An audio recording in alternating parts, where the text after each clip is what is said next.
I discovered my husband and sister together, and now. Sure, here's a simplified version of the story. I, a 40-year-old woman, have been married to my husband, who is 42. Since I was 22 and he was 23. Our marriage has been great so far. And we have a 12-year-old daughter and a 14-year-old son together.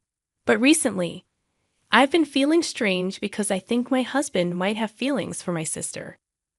To give some background, my sister, who is 43, has always disliked me. Even though she was our parents' favorite when we were growing up, she always seemed to have it out for me. Whenever I liked something, she would try to take it away from me. For example, when I was younger, I enjoyed playing soccer and was pretty good at it. But when my sister found out, she started playing too.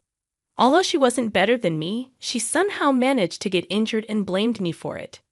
Our parents, who favored her, believed her and stopped me from playing soccer ever again. She also stole my first boyfriend and made my school life difficult by bullying me. But I never spoke up about it and mostly kept to myself. Now, let's simplify this. I started to suspect my husband had feelings for my sister when she called him right after her divorce, and he rushed to her side without hesitation, just like he always does whenever she needs him. 2 months ago, our daughter broke her arm, and both my husband and I took her to the hospital. When we got home, she asked for McDonald's, so I went to get it. But when I returned, I found my husband leaving with our crying daughter, who wanted him to stay. He said he was going to my sister because she wasn't feeling well. I was furious because our daughter had just been hurt, but he insisted his sister needed him more and left. I was so angry that I packed bags for me and the kids and went to stay with my aunt, who understood my sister's behavior. 2 days later, I had to go back home for work, and that's when I saw something shocking. My husband and sister were on the couch, caught in a compromising situation. They scrambled to get dressed when they saw me, and my husband tried to explain it away as a misunderstanding. I couldn't believe it.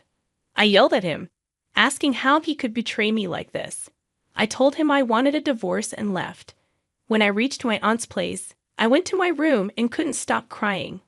I felt lost and didn't know what to do. I confided in my aunt, and she became angry, telling our parents and other family members about what happened, despite my request for privacy. Part of me is relieved that she told them because I don't feel strong enough to do it myself. My husband and sister have been bombarding me with text messages, but I've been ignoring them. I'm dreading having to tell my kids about what's going on. I feel overwhelmed and don't know where to turn. What should I do? Update 1.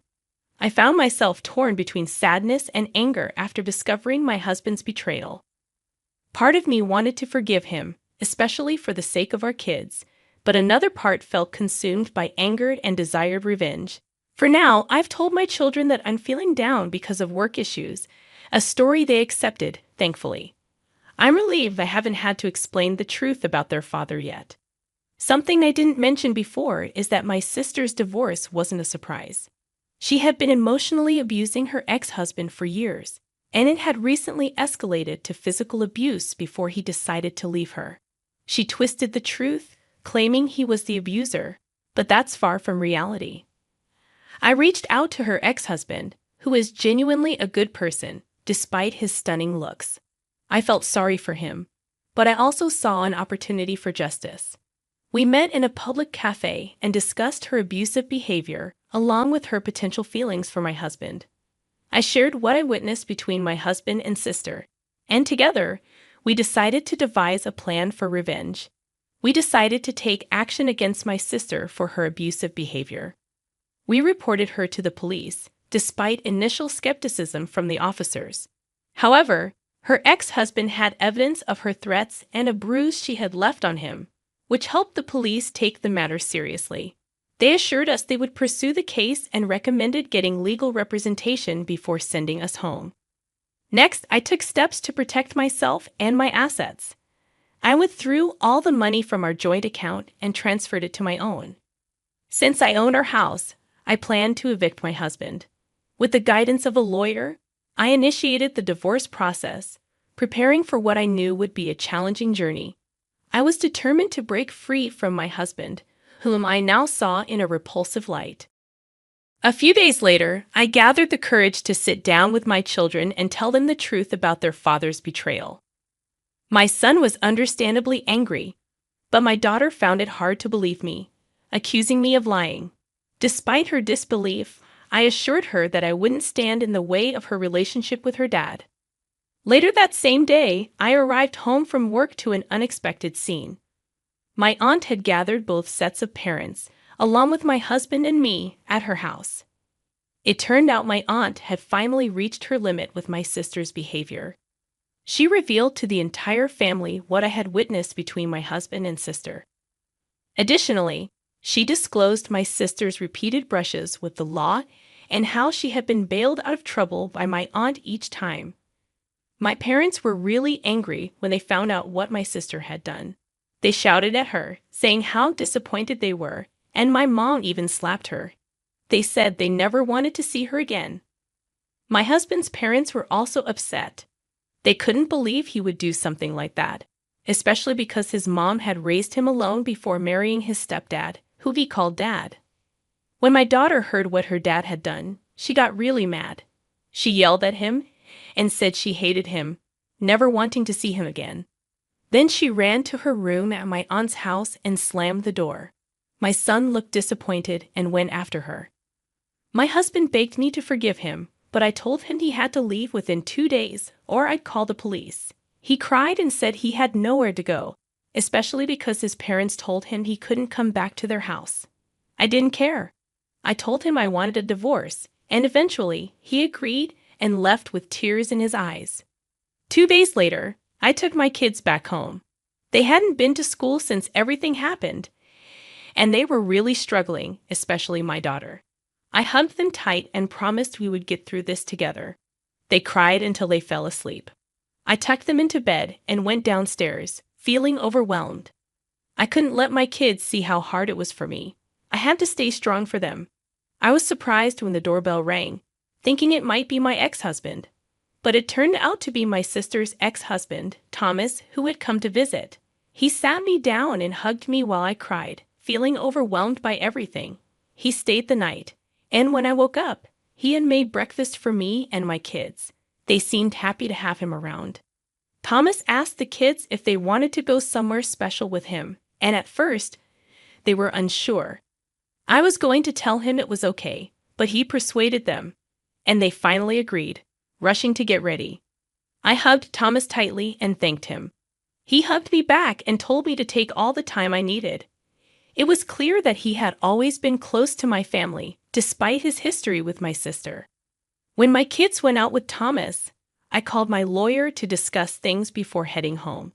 As I walked in, I was touched to see Thomas had ordered their favorite takeout, and my daughter was cuddled up beside him, looking comforted but still upset. I quietly joined them, taking off my shoes and jacket with a smile. My son hugged me tightly, and we spent the evening together. Later, I talked with my kids, and we all agreed it would be a good idea to start seeing a therapist. Thomas supported this decision, as he was seeing one too. My husband continued to bombard me with calls and texts, but I decided to block him. That's where things stand for now. I'll keep you updated if anything changes. My kids haven't spoken to their dad since, and I've also cut off contact with my parents. I also got tested for STDs, and thankfully, I'm clear. Thank you all for your love and support during this difficult time. Update 2, it's time for another update. Things are getting better for me, mainly thanks to Thomas. My daughter is really struggling. Sometimes she comes to me or Thomas in tears, expressing how much she despises her dad. Other times, she seeks comfort from him. I understand her pain, and it breaks my heart to see her suffer. She desperately wants our family back together, but I know that's not possible after everything that's happened. Occasionally, she has episodes where she seems disconnected from reality, and sometimes she slips up and calls Thomas dad. It's not a bad thing, but I could never see myself dating my sister's ex, no matter how awful she's been. As for my son, he's been keeping his feelings close. I've caught him crying quietly at night, and I always go in to comfort him. We talk, and I make sure to stay with him until he falls asleep. It's the only way I can truly understand how he's feeling, as he rarely opens up to me no matter how hard I try. Regarding my ex-husband, he completely cut ties with my sister and hasn't spoken to her since. He found a good-paying job, despite losing his previous one at his dad's company. He also moved into a nice house, which he had been saving up for, just in case I found out about him and my sister one day. I know all this because my daughter keeps me updated on his life. I don't pressure her to share, but she wants me to know what's going on. My son doesn't talk to his father and refuses to visit him. I'm not going to force him.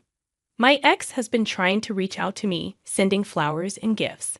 I accept them because I don't want to waste things, and I still have feelings for him. It's hard to let go of those emotions. As for my sister, I've heard she's living in her car and working a low-paying job. I want to make it clear that if she ends up homeless, I'll help her.